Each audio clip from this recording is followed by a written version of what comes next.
I built a company worth $60 million, but my family still thinks I fix computers. I'm Marcus Chen, 34, and I've just signed a deal that will make my cybersecurity company worth $60 million. But right now, I'm sitting in my Tesla outside my childhood home, dreading dinner with my family who still introduce me as our son who fixes computers for a living. Last month, when I casually mentioned expanding to 3 new countries, my mother suggested I apply for a stable government IT job instead. Tonight, I'm finally telling them everything: the company valuation, the international contracts, the fact that I've been secretly paying for my father's experimental treatments, and my sister's law school tuition for the past 5 years. I have no idea how they'll react, but I'm done hiding my success to protect their pride. Before I share what happened next, let me know in the comments where you're watching from, and don't forget to subscribe for more stories about turning family doubt into fuel for success. The Golden Child's Shadow. Growing up in San Francisco's Richmond district, our family had one clear hierarchy. My older sister Linda was the star, and I was the disappointment waiting to happen. My parents, both immigrants from Taiwan, had built their American dream around education and traditional success metrics. My father, Dr. William Chen, was a respected cardiologist at UCSF Medical Center. His diplomas covered an entire wall of our living room like trophies of achievement. My mother, Helen, had been a chemical engineer before dedicating herself to raising us and managing my father's practice. Together, they created a household where anything less than perfection was met with concerned discussions about our future. Linda embodied everything they valued: valedictorian, debate team captain, early admission to Stanford, then Harvard Law School. Every family gathering was a celebration of her latest achievement, while I sat quietly in the corner, usually with some gadget I'd taken apart to understand how it worked. Marcus got suspended again for hacking the school computer system, my mother would whisper to relatives, as if my curiosity about technology was a character flaw rather than a talent. At 12, I'd discovered I could bypass our school's internet filters and had shown other kids how to access blocked websites. To me, it was puzzle solving. To my parents, it was proof that I was headed down a dangerous path. Technology is just a tool, my father would lecture during dinner. Real careers are built on helping people directly: medicine, law, engineering with degrees and licenses, not playing with computers in some basement. When Linda got her first internship at a prestigious law firm, my parents threw a dinner party.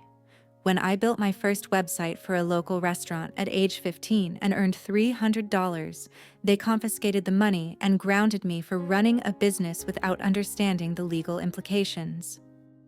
The message was clear. Linda's path led to respect and security. Mine led to trouble. The unlikely beginning. High school was where the divide became unbridgeable. Linda graduated summa cum laude and was featured in the local newspaper as student most likely to change the world. I graduated with decent grades but spent most of my time in computer labs, learning programming languages and exploring network security. "Why can't you be more like your sister?" became my mother's daily refrain. "She has direction, purpose. You just waste time on those machines." The truth was, I loved those machines because they made sense. Code was logical. Networks had patterns and problems had solutions. Unlike family dynamics, which seemed designed to make me feel inadequate no matter what I accomplished. During senior year, while Linda was already taking law school prep courses, I was secretly freelancing as a cybersecurity consultant for small businesses. I'd found my calling in protecting companies from digital threats, but I knew better than to share this with my family. When college applications were due, the dinner table became a battleground. "Berkeley has an excellent computer science program," my father said, spreading brochures across the table. "If you insist on this computer phase, at least get a proper degree." I want to start working in cybersecurity, I said carefully. There are companies that will train me while I work. The silence that followed was arctic. Absolutely not, my mother said firmly. No son of mine is skipping college to become a computer repair person. It's not computer repair, it's settling, my father interrupted. Linda is going to Harvard Law. You're going to Berkeley. End of discussion. I applied to Berkeley to keep peace, but I also started something they didn't know about. CyberShield Solutions, a one-person consulting company focused on helping small businesses protect themselves from cyber attacks. The Secret Foundation. College was my cover story and my launching pad. While officially studying computer science at Berkeley, I was building a real cybersecurity practice. My dorm room became my office, and my study groups were actually client meetings. The business grew faster than I'd imagined. Small businesses were desperately vulnerable to cyber threats but couldn't afford the big consulting firms. I offered enterprise-level security at prices they could manage, and word spread quickly through the small business community. By sophomore year, I was earning more from CyberShield than many of my professors made in their academic salaries. But at family dinners, I remained the college student who was finally getting serious about education. "How are your grades?" my mother would ask during our weekly phone calls. "Good," I'd reply truthfully. I was maintaining a solid GPA while running a growing business. "Any internships lined up for summer?" "I'm working on some projects," I'd say vaguely, not mentioning that these projects were six-figure contracts with regional companies. Linda was thriving at Harvard, already clerking for federal judges and making law review. My parents' pride in her accomplishments grew with each achievement, while I remained the son who was finally applying himself to his computer studies. The deception wasn't malicious. I was protecting their peace of mind. They'd built their worldview around traditional markers of success, and my unconventional path only caused them anxiety. During junior year, something changed the trajectory of everything. A major retail chain in the Bay Area suffered a massive data breach that could have bankrupted them. Their usual security firm was overwhelmed, and through a referral, they contacted CyberShield Solutions. I spent 72 hours straight rebuilding their security infrastructure, stopping the attack, and implementing systems that prevented future breaches. The client was so impressed they recommended me to other large companies. That single contract was worth more than my father's annual salary. But at family dinner that weekend, the conversation focused on Linda's latest law review publication and my mother's concern about my dating life. "You spend too much time alone with computers," she worried. "When will you meet a nice girl?" If only she knew that my computer time was actually building something that would eventually employ hundreds of people. The growth years. After graduating Berkeley with a computer science degree, I faced a choice. Take a traditional tech job to satisfy my parents, or fully commit to CyberShield Solutions. The business was growing so rapidly that I was already turning away clients. "Marcus got a job offer from Google," my mother announced proudly at Linda's law school graduation party, though I'd never actually applied there. "He should take it," my father nodded approvingly. "Stable company, good benefits, clear advancement path."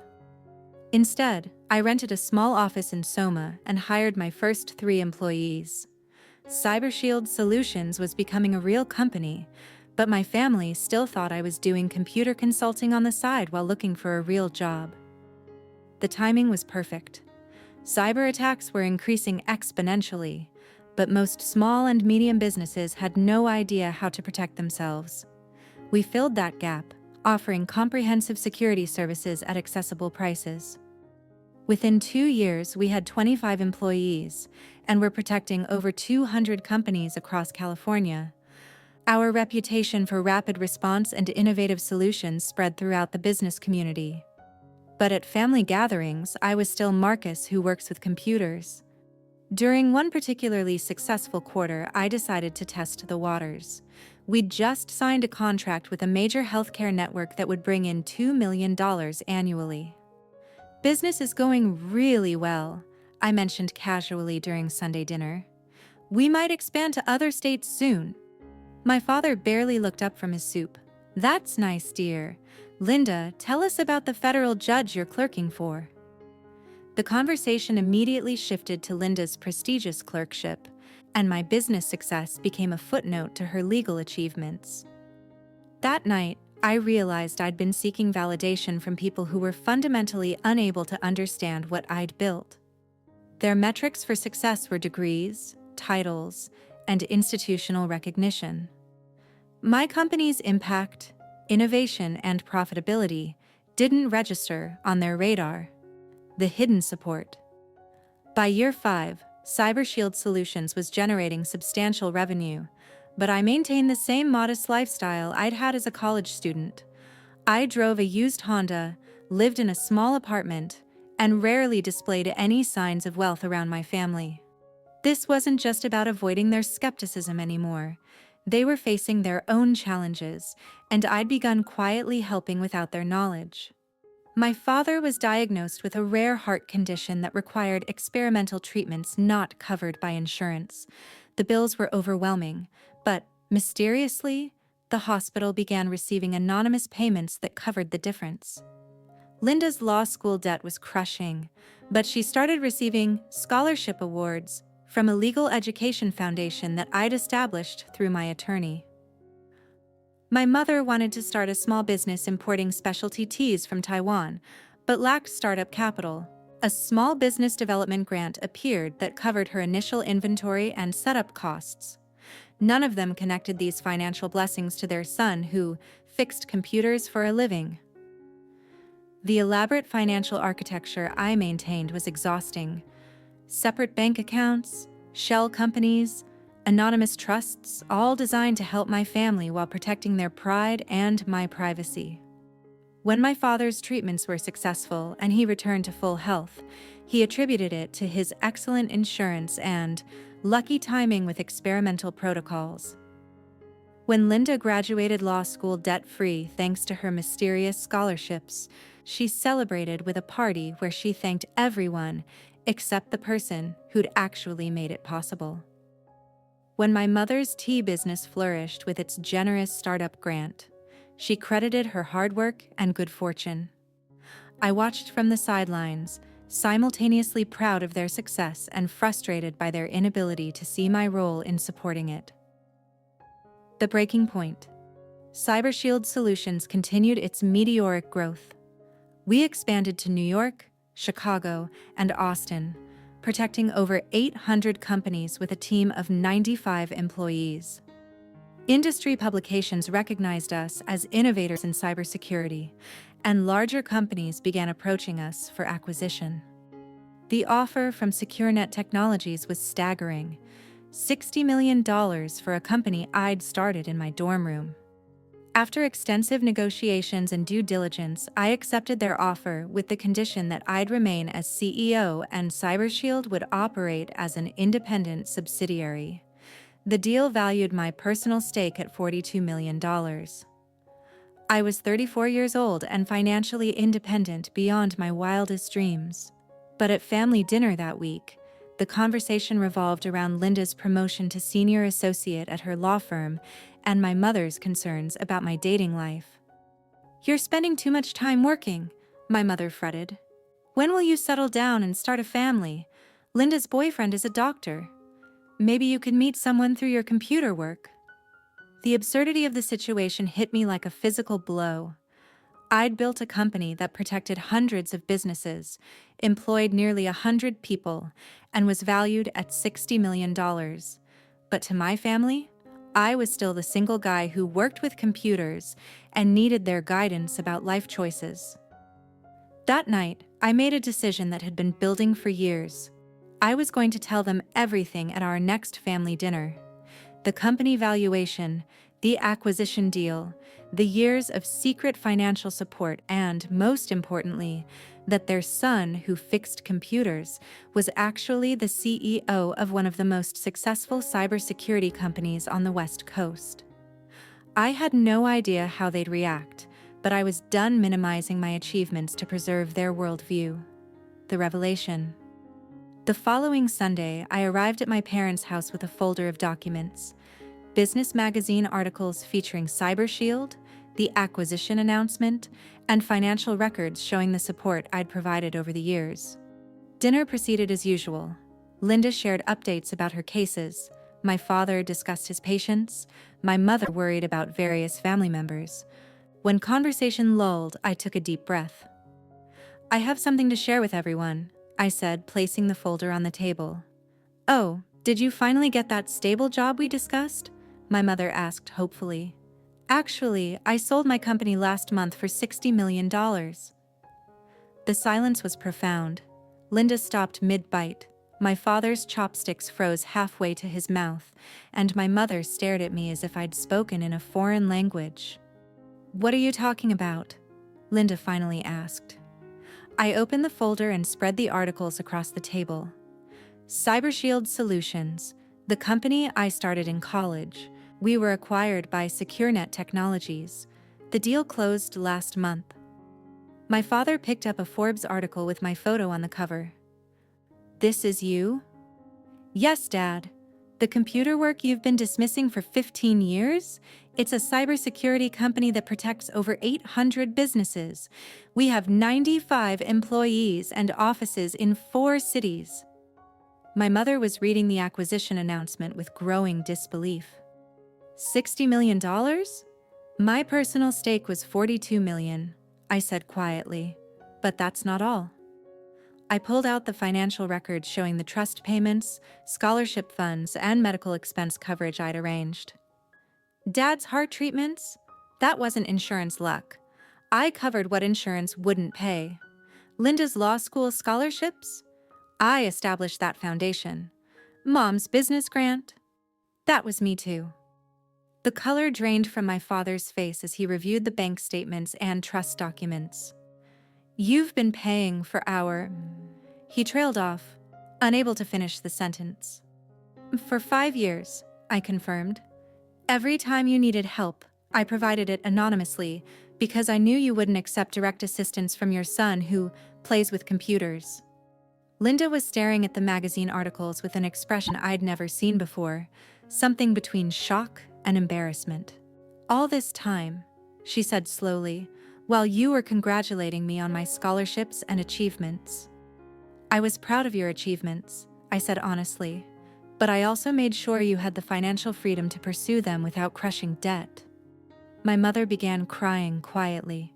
"Why didn't you tell us?"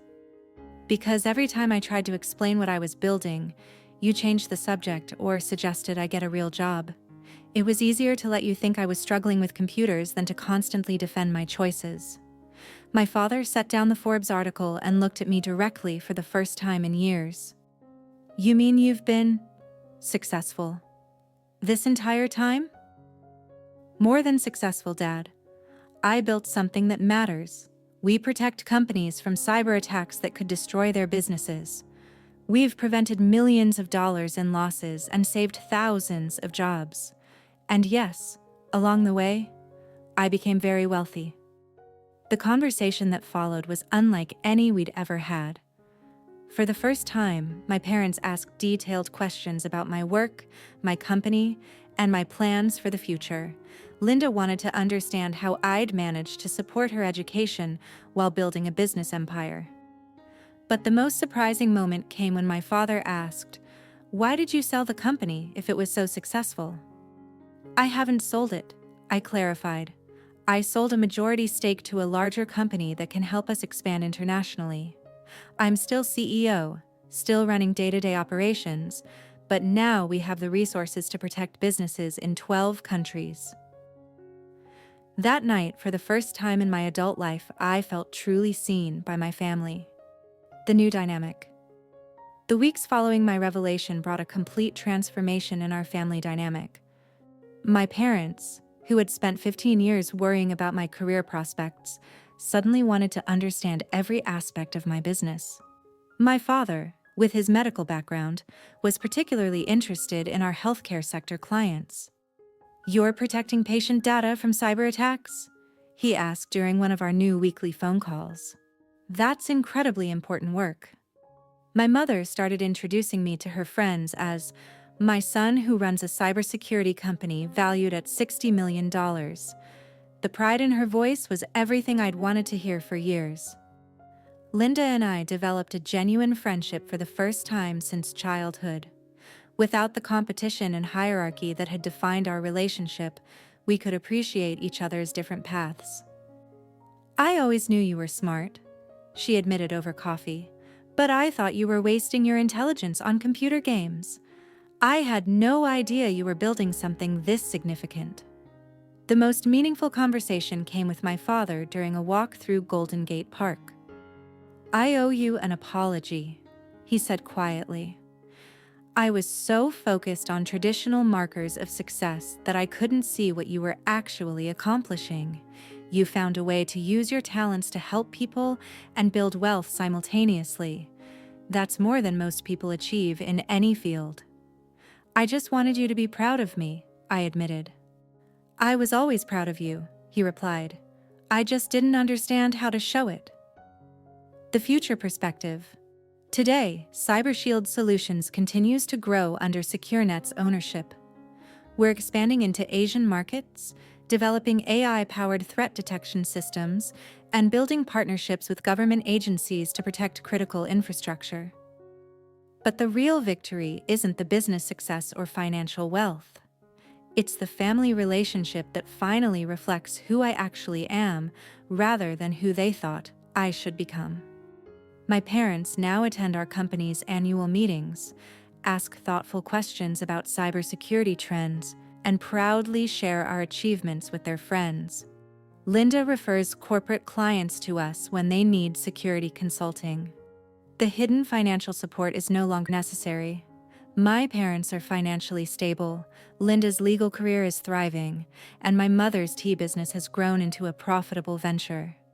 But more importantly, they understand that their son who fixes computers is actually protecting the digital infrastructure that modern business depends on.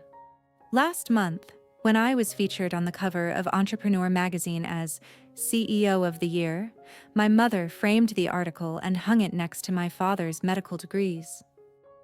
That wall, which once represented everything I wasn't, now includes recognition of what I'd actually built. The lesson learned. Looking back, I realized that seeking my family's approval was holding me back from fully embracing my success. I spent years minimizing my achievements to avoid challenging their preconceptions, but this ultimately deprived them of the opportunity to understand and celebrate what I'd accomplished. The truth is, some families need to see the full picture before they can appreciate the individual parts. My parents weren't dismissive because they didn't love me. They were protective because they couldn't envision success outside their familiar framework. When I finally showed them the complete scope of my achievements, they were able to recognize that I'd found my own path to the security and respect they'd always wanted for me. To anyone hiding their success to protect others' feelings, your achievements don't diminish other people's accomplishments. They expand the definition of what's possible. My sister's legal career is impressive. My father's medical practice saves lives. My mother's business brings joy to tea lovers across the Bay Area. And my cybersecurity company protects the digital infrastructure that enables all of their success. We're all contributing to the world in our own ways, and there's room for every type of achievement to coexist. Today, when people ask what I do for a living, I proudly say I'm the CEO of a cybersecurity company that protects businesses from cyber threats. And when my family introduces me to their friends, they say the same thing. It only took 15 years and a $60 million acquisition to get there, but some victories are worth the wait. What about you? Have you ever had to choose between family expectations and your own definition of success? Are you hiding your achievements to protect others' feelings? Share your story in the comments below. And if this resonated with you, subscribe for more stories about turning family doubt into fuel for extraordinary success. Remember, sometimes the people who understand you the least can inspire you to prove them wrong in the most spectacular ways. Thank you for joining me on this journey, and may you find the courage to share your full story with the people who matter most.